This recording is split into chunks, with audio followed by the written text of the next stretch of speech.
I am expecting that this is going to happen very soon. Not a report. It's a gut feel. I like to kind of swing a little bit emotionally sometimes. As we all do. It's a gut feel that Terry's contract is going to get situated soon. Because now feels like the point in time where everyone is talking. TJ Watt in Pittsburgh, well, they clearly are talking. They got that contract done. Terry had said earlier this week at Eastern Motors, in what has now become an infamous press conference, that the two sides weren't talking. My guess is they have now at least begun conversations. Don't know that for a fact, but as we get closer and closer to training camp, there is an urgency that comes with that. Crunch time, as Terry put it earlier this week, but there is an urgency that comes with it because I know they want him in camp. I know he wants to be in camp. He still can be, whether the contract is signed or not, but this is the way that business goes in the NFL. If you want a new contract and you do not have a new contract, you generally tend to sit out at the beginning of training camp. But I am optimistic that something is going to get done prior to training camp starting. And the past week or so, 2.5 weeks, will be put in the rear view mirror, and everyone is going to be happy. And I said this, I think I said this to Anthony Armstrong yesterday. It's either Anthony or Jay Gruden. If you missed those conversations, they're available on the Odyssey app and wherever it is that you get your podcasts. My guess is that as soon as Terry signs that contract, they're going to take him to the photo room in the facility.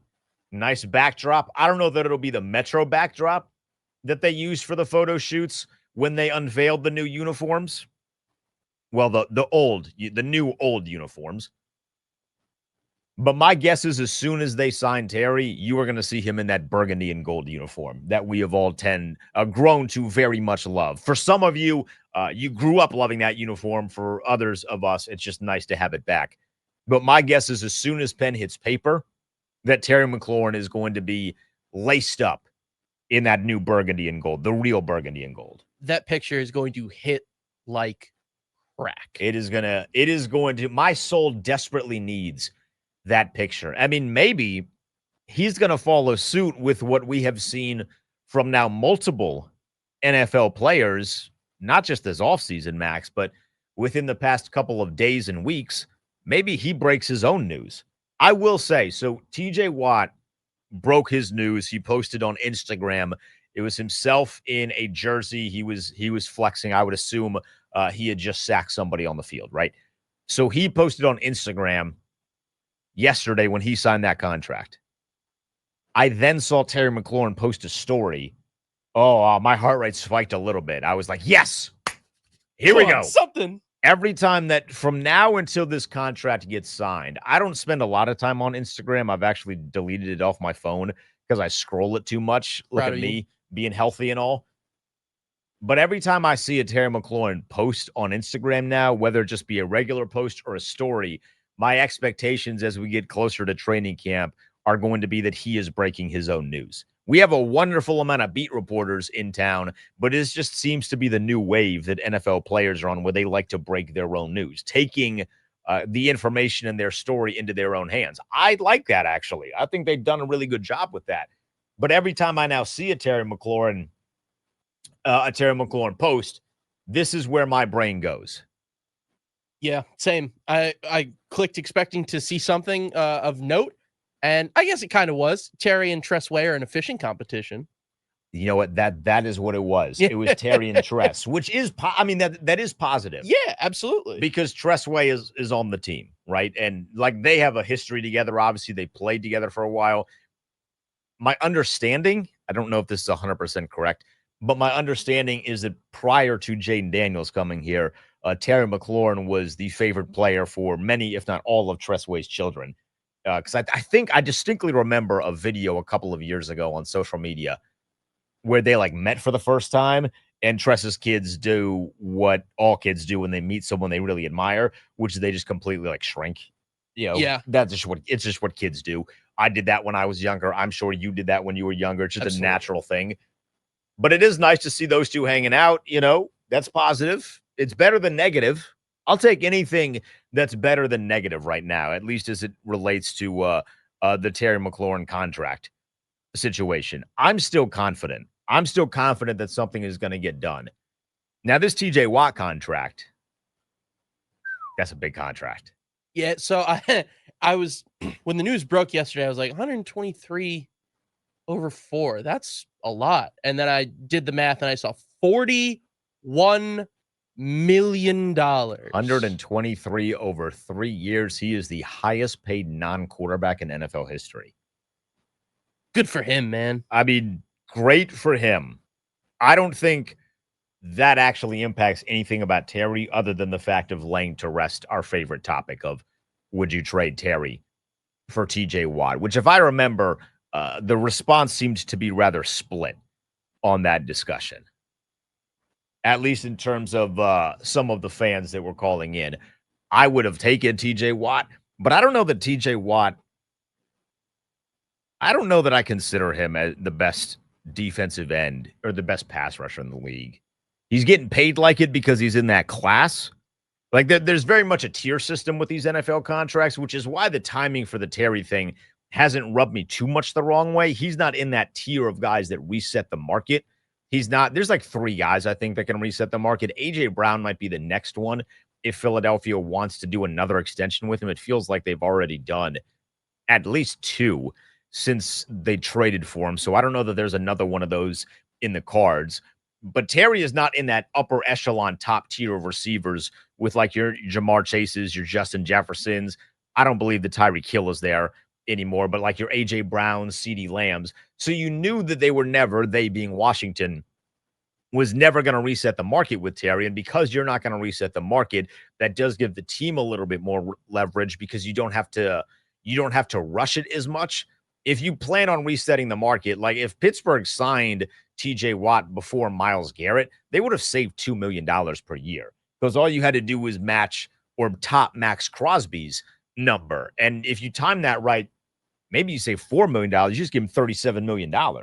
But because they waited and Cleveland didn't, they give Myles Garrett $40 million. And then Cincinnati put Jamar Chase over Myles Garrett. There was this extra amount of pressure for Pittsburgh to then give TJ Watt 40, I think it's 41.2 or something like that. So it's just edging out Jamar Chase. But TJ Watt, he had 19 sacks in 2023. He only had 11 in 17 games, 11 and a half in 17 games in 2024, only 5.5 in 2022. Now, he was hurt for some of that. And I know, he does some things. He means some things to that roster outside of just what he does in terms of the sack numbers. Again, he is like this face of the franchise kind of a deal. They're similar to that of Terry McLaurin. But I think the leverage is still very much with Adam Peters. And this is kind of fun for somebody like me that at least is taking this lens of trying to figure out how Adam Peters operates. Like, I'm fascinated with the idea of being an NFL general manager and being one who has learned from what they do in San Francisco, who has learned from what they did in Denver when Denver was at a point of success, learned from what they did in New England when New England was at a point of success. New England is very different from like San Francisco in this particular comparison because Bill Belichick doesn't care about anybody's thoughts, feelings, or opinions.